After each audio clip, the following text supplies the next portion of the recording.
सलाम नमस्ते। तव्हां ताज़ो ई 18वीं तरमीम ऐं NFC जी विर्छ बाबति हिकिड़ो इन्विटेशन कार्ड पीपुल्स पार्टीअ तरफ़ां ॾिठो हूंदो ऐं हिकिड़े जलसे में बिलावल भुट्टो ज़रदारी इहो बि चयो त इस्लामाबाद चाहे थो त हू कराची खे पंहिंजे कंट्रोल में आणे। हैरत जी ॻाल्हि आहे त फ़ैसिले जी हक़ीक़तूं सभिनी खे ख़बर आहे, सिंधी क़ौम जे जज़्बनि जी ख़बर आहे। सभ खां वधीक तव्हांखे इहा ख़बर आहे त सचाई छा आहे, पर पोइ बि तव्हां उन मामले ते बेकार बहस ऐं नामनिहाद डायलॉग करण जो ड्रामो छो रचाए रहिया? छा तव्हांखे ख़बर नाहे त सिंधी क़ौम जा जज़्बा कंहिंसां जुड़ियल आहिनि? ऐं सच बिल्कुलु वाज़े आहे त सिंध पंहिंजे वसीलनि ते कॾहिं बि कंप्रोमाइज़ न कंदी, पंहिंजे ज़िंदगी बख़्श कंदड़ पाणी ते, पंहिंजे सामूंडी पट्टी कराची जेका सिंध जी दिलि आहे उन जे ख़िलाफ़ थींदड़ कंहिं बि साज़िश खे कॾहिं बि क़बूल न कंदी। पर पोइ बि उन्हनि कूड़नि डायलॉग ते वक़्तु ज़ाया छो पिया कयो?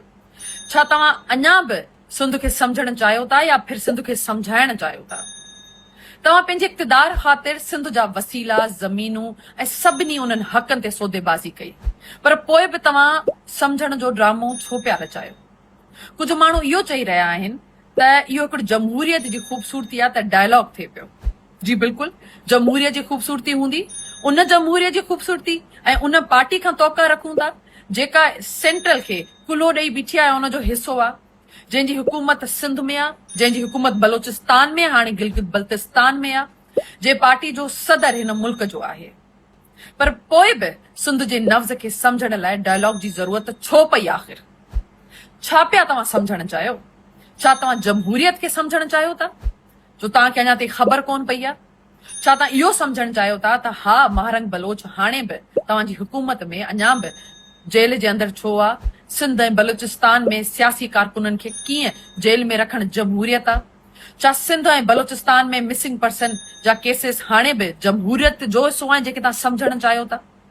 छा हाणे बि तव्हां सम्झणु चाहियो था त थर में जेका मासूम माण्हुनि सां त कूड़ा वादा कया, उन जी ज़िंदगियूं बर्बाद कयूं, उन जे कल्चर खे, उन जे हेरिटेज खे तव्हां ख़तरे में विझी उन्हनि जा पूरा ॻोठ तव्हां ज़ाया कया आहिनि ऐं उन्हनि जा ॻोठ तव्हां ख़ाली कराया आहिनि, उन्हनि जी ज़िंदगियुनि खे तव्हां ख़तरे में विधो आहे? छा इहा जमहूरियत आहे?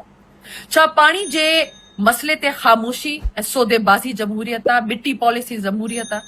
जेसी ताईं सिंधी क़ौम पाण न उथंदी ओसी ताईं तव्हां उन जदोजहद में शामिल न थींदा? छा इहा जमहूरियत आहे? छो त असां ॾिठो त जॾहिं केनालनि जो मसइलो थियो तॾहिं सिंधी क़ौम उथी ऐं ओसि ताईं त पीपुल्स पार्टी वारा चवनि पिया त न के बि केनाल कोन पिया ठहनि। पोइ उन ई सिंधी क़ौम उन्हनि खे मजबूर कयो ऐं पंहिंजी जदोजहद में शामिल कयो। अॼु सिंध में पाणी जी खोट ऐं उन जी विर्छ ते तमामु वॾा ख़दशा आहिनि। 41% पाणी अञा बि जेको सिंध जो हिसो हुयो उहो कोन मिलियो आहे। इहा त अलॻि ॻाल्हि आहे त हिसो असांखे हिन खां वधीक मिलणु खपे, पर जेको असांजे लाइ हिसो रखियो वियो आहे उन में बि 41% असांखे घटि मिलियो आहे। 41% घटि आहे, पर पोइ बि उन ते ख़ामोशी आहे। तव्हां हाणे इन जमहूरियत जे ड्रामे में छा पिया विकिरणु चाहियो? असांजी ज़िंदगियूं, उहे ज़िंदगियूं जेके असां बरक़रार रखंदे सिंध जी सालमियत जी ॻाल्हि कयूं था, हक़नि जी ॻाल्हि कयूं था, ख़ुदि मुख़्तियारी जी ॻाल्हि कयूं था। इक़्तिदार बचाइण लाइ अवां सभु कुझु इस्लामाबाद सां सौदेबाज़ी में लॻाए छॾियो, पर हक़ीक़त इहा आहे त अवां वटि बि ताक़त मौजूदु न आहे। अवां खे ख़ुशफ़हमी आहे त फ़ैसिला तव्हां करियो था ऐं तव्हांजे फ़ैसिलनि खे इज़त मिले थी, जॾहिं त हक़ीक़त इहा आहे त तव्हां सिर्फ़ ऐं सिर्फ़ डील कंदा, हुकुम वठंदा ऐं हुनजी क़ीमत सिंधी क़ौम अदा कंदी आहे। असीं सिंधी क़ौम मज़ामत जदोजहद जा वारिस आहियूं ऐं उन्हनि जंगनि जा चैंपियन आहियूं। कराची खे सिंध खां अलॻि करण जी साज़िश नई न आहे। 1947 में बि इहा ई साज़िश हुई जॾहिं कराची खे कैपिटल कयो वियो। ऐं इहे डिफरेंट दौरनि में, मुख़्तलिफ़ दौरनि में हमेशह इहा साज़िश रही आहे ऐं असां हमेशह उन साज़िश जे ख़िलाफ़ विड़ियाऊं। असां आमिरनि जे ख़िलाफ़ विड़ियाऊं, गैर जमहूरी हुकुमराननि ऐं उन्हनि कुवतनि जे ख़िलाफ़ विड़ियाऊं, इन नाइंसाफ़ियुनि जो मुक़ाबिलो कयो आहे। असां चैंपियन आहियूं उन जदोजहद जा, असां चैंपियन आहियूं उन वॉर जा, उन जंग जा जंहिं सिंध खे क़ाइमु रखियो आहे।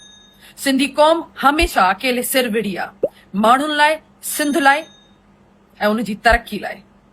ऐं जेकॾहिं ज़रूरत पई ऐं ज़रूरत आहे इन वक़्त जी त सिंध हाणे बि अकेले सिर विढ़ंदी। ऐं जीअं तव्हां खे मजबूर कयो तीअं ई असां उन्हनि ई इस्लामाबाद में वेठल सोच खे मजबूर कंदासीं त सिंध कॾहिं बि डिवाइड कोन थींदी, सिंध कॾहिं बि सिंध जा टुकड़ा कोन थींदा। सिंध हमेशह हिकु रही आहे ऐं हिकु रहंदी। जीए सघंदी।